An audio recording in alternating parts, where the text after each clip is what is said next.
Hello, welcome, and thanks for joining us to help choose home when care is needed, a podcast all about the benefits, value, and safety of receiving care and services in the one place that feels most comfortable, wherever it is that the person needing care calls home.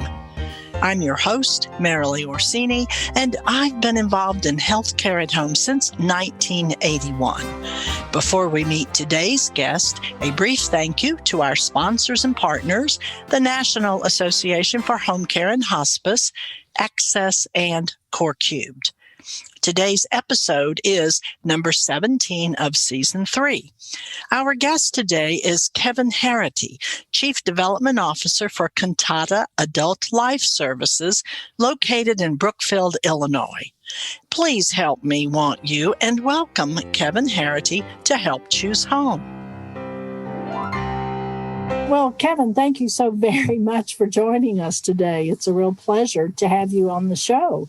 I am primarily interested in what you are doing at Cantata with your home services. Sure. Well, we have been in home services for longer than 20 years now here in the western suburbs of Chicago and continue to be doing our work here. But several years ago, I think you're most interested in the new service we developed over the last few years, which we call Take Two.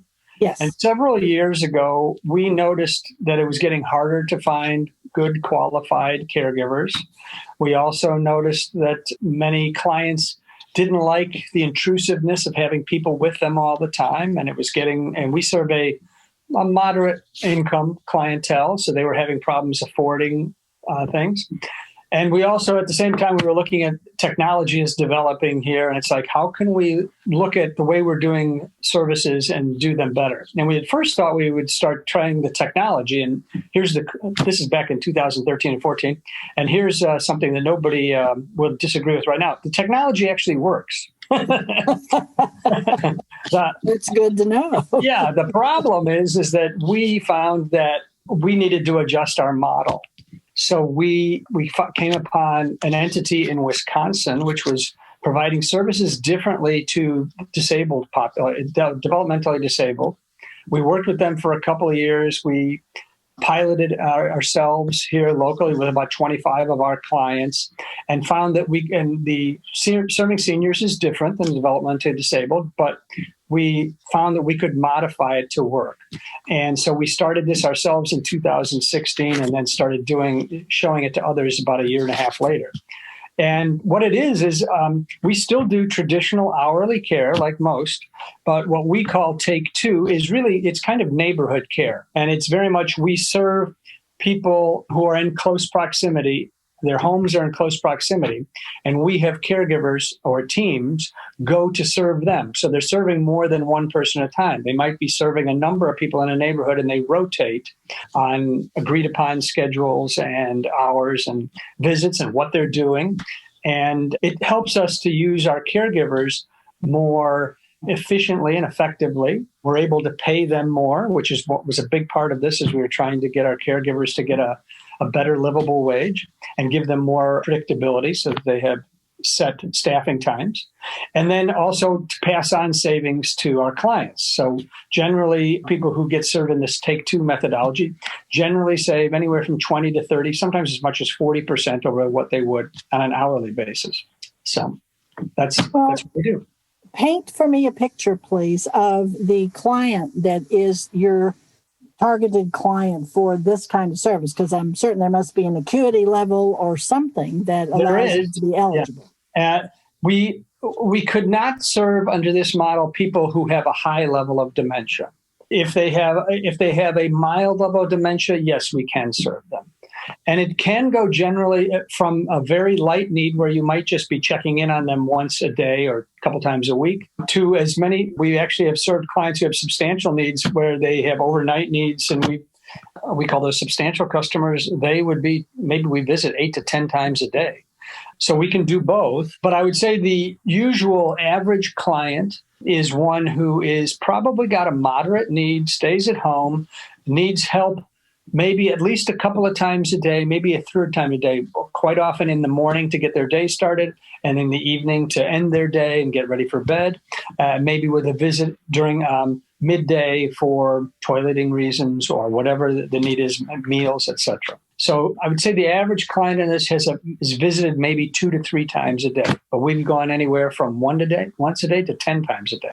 And I'm assuming the care plan is what determines how many visits and how often. And yep, it's absolutely correct. We use the same contracts that we are required under our license by the Illinois Department of Public Health. Our service plan looks a little different because it's not priced on an hourly basis.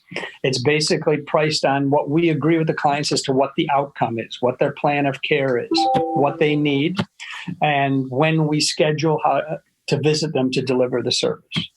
So you're putting together either one person to do this or a care team to do this. So you mentioned the technology works. Mm-hmm. What kind of technology are you using to monitor and supervise and to schedule and to allow the clients to have access? Well, what we generally have is most people have the standard Philips Lifeline pendant where they can call us if need be, just like we would in our assisted living building, because we provide services on a campus as well, so that we can get a quick call, okay, and get people there. Every caregiver has a cell phone, okay, so they can be reached on a cell phone. And we also have a call center that we run through Philips, so that they can call the call center and they will parcel out the calls to us. Now, we have had other cases where we've used sequential monitoring devices, etc., where we're doing everything from monitoring how often a person is opening the refrigerator to the cabinets to are they getting up in the morning. I must confess to you, we don't use those as much as I would like, actually, but we don't use those as much as the 3 I mentioned before. Yeah. So the benefit to this, you said, is cost savings. Yeah. And other benefits? Other benefits, there's cost savings. There's also many people like the non-intrusiveness of this model. There's not somebody sitting on the couch all the time with them. They're there to do a task or tasks, and then they're out of the home and then back. So, the senior feels in general as they're still their home, they're being respected, they're getting what they need, but a person isn't hanging around. They don't have another person in their house, okay? Mm-hmm. So that's the benefit to the senior and their family. There's also a benefit for the caregivers. As I said, we're giving them shifts, regular standard shifts, so that they know they're working from 6:30 to 2:30 or whatever it is, and they get paid regardless of whether I've got clients lined up specifically to fill all those time or not. So they get predictability of schedule, and because we are able to generally match them with a group of people they cover, we're actually able to pay them. So they get paid a couple of dollars an hour more. So what they get is a steady full-time job with hours, paying a couple dollars an hour more. Okay. It's like a win-win. With benefits. Yes. Oh, goodness. Yeah. Okay. So we at Cantata started providing this service in 2016. And after a year, to our satisfaction, proving concept, we went and started sharing it with others in the not-for-profit world. As part of our mission is to transform the face of aging and help with senior issues. And we perceive this to be an issue across the country of serving seniors in a way they like, in a more affordable and accessible basis. And so we started speaking at national seminars and symposiums. And we have had about 40 different entities come here from various states across the country to see what we have been doing and to either work with them or adapt it themselves or just for their own knowledge sake. And subsequently, we have worked with 4 entities, one in Minnesota, one here in Illinois, one in Hawaii, and one in Indiana, where we have been actually working with them on a consulting basis, on one with a joint venture basis, where we actually opened a new home care agency using a blend of traditional hourly services and these Take-Two services. So I want to emphasize we have not stopped doing hourly services. We just added what we do, this Take-Two neighborhood care. We added that to what we do with hourly services. So a recipient who comes into this program, and if they are in for a while, but then they have a situation where they need to go hourly, they can do that. Yes.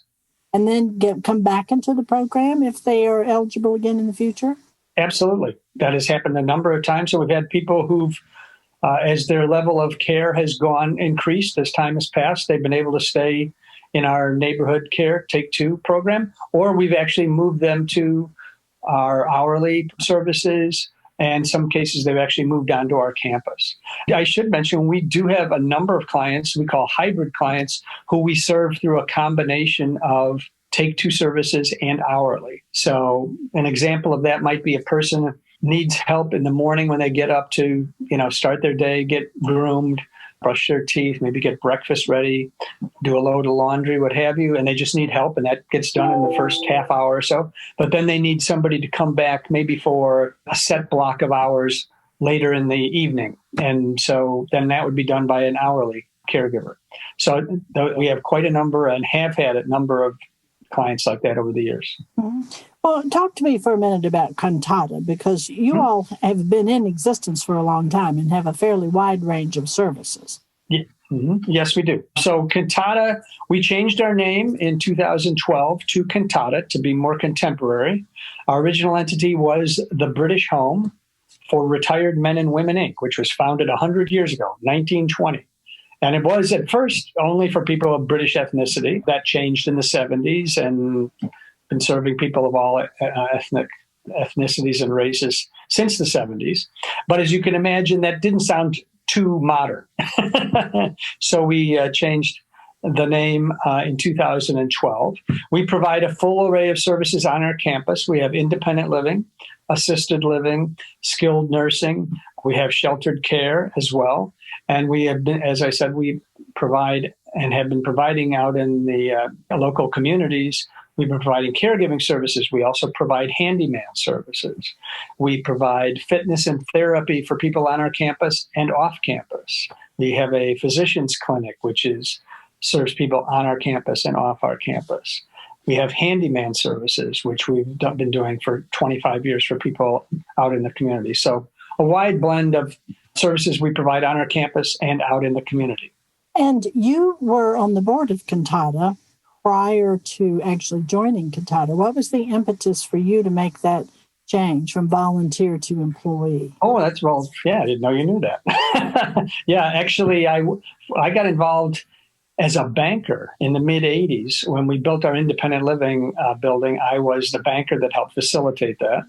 And then eventually I was on the board. And as it happened, I later moved about a mile away from here and was very good friends with the CEO and being on the board. And I was looking for a career change. I was getting a little disillusioned with the finance side and wanted to be doing something where I was serving people. And we had a project going on where we were building our assisted living building about 15, 20 years ago. And when we built that, we also needed to do fundraising to help pay for it. So I came on at that time to do fundraising and help pay for the assisted living building, and then just ended up being a nice blend of work for me and service to people. And I ended up staying, and who knew?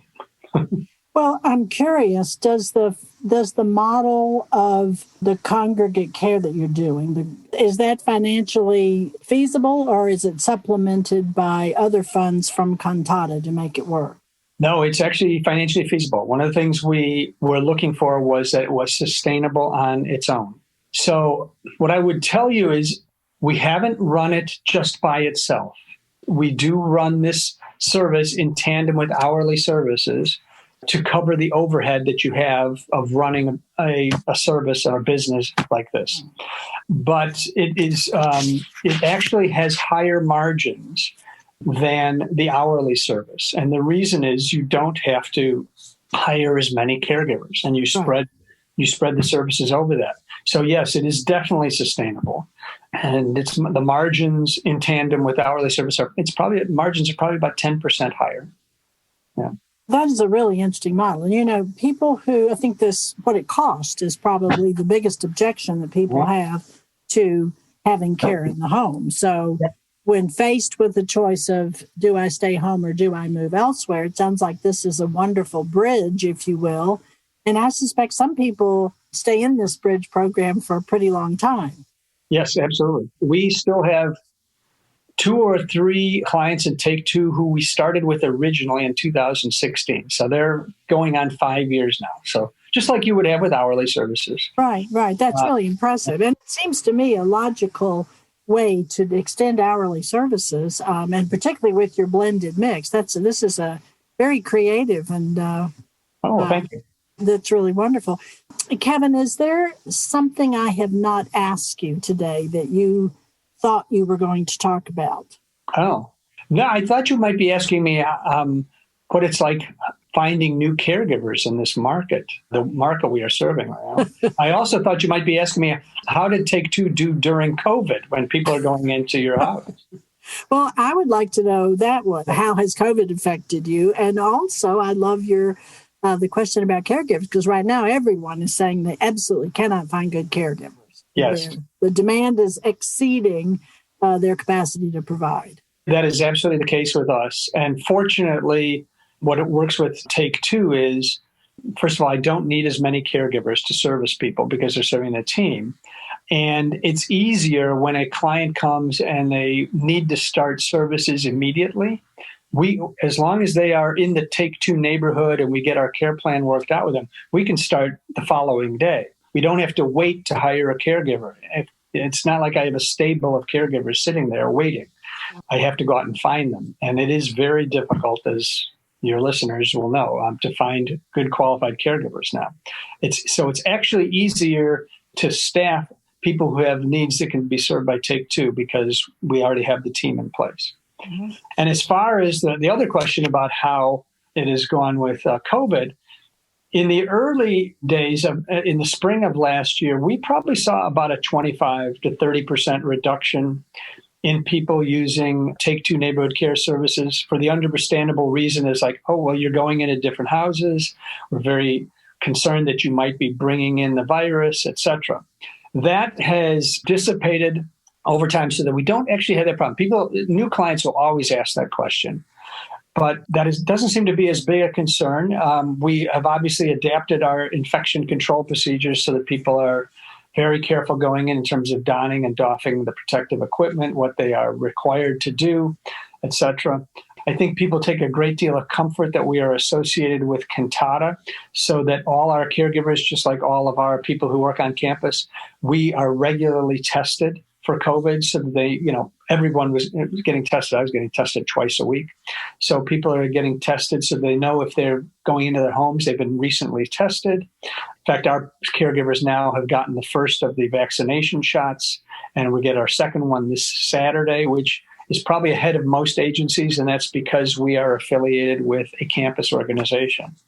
And our reputation, as well as our experience. We have not seen any spread of COVID with our Take Two or hourly service clients. And I think it's primarily because we've caught it early with testing. Yeah. Well, good. Well, it's just a wonderful success story. And it's so nice to touch base with you again after all these years and to see that you've been spending your time productively. Oh, well, thank you, Marilee. And good to touch base with you. Thank you for having me. Yeah. Any word of wisdom or last thought you'd like to leave our listeners with today? I guess it would be open to change. COVID has accelerated all the changes that we're experiencing, and I think we're not going to go back to where we were. I think we just have to be ready to be embracing the change and looking at better ways we can deliver services to people who need them. Well, good, and it certainly sounds like you've done that, Kevin. So thank you very, very much for your time today. I really appreciate it, and I wish you the best of luck. This is a wonderful model, and I'm anticipating others are going to be reaching out to you to figure out how can they add this model to their current service delivery. We hope so. Well, thank you, Marilee. You take care and stay safe. Take care. Bye-bye.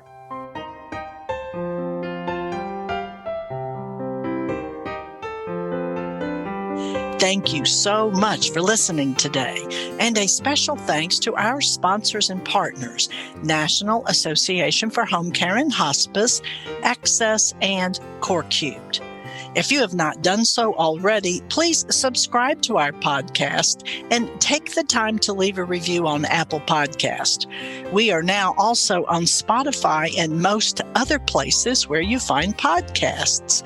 Like us and follow us on social media, and join us, won't you, to spread the word and help choose home when care is needed.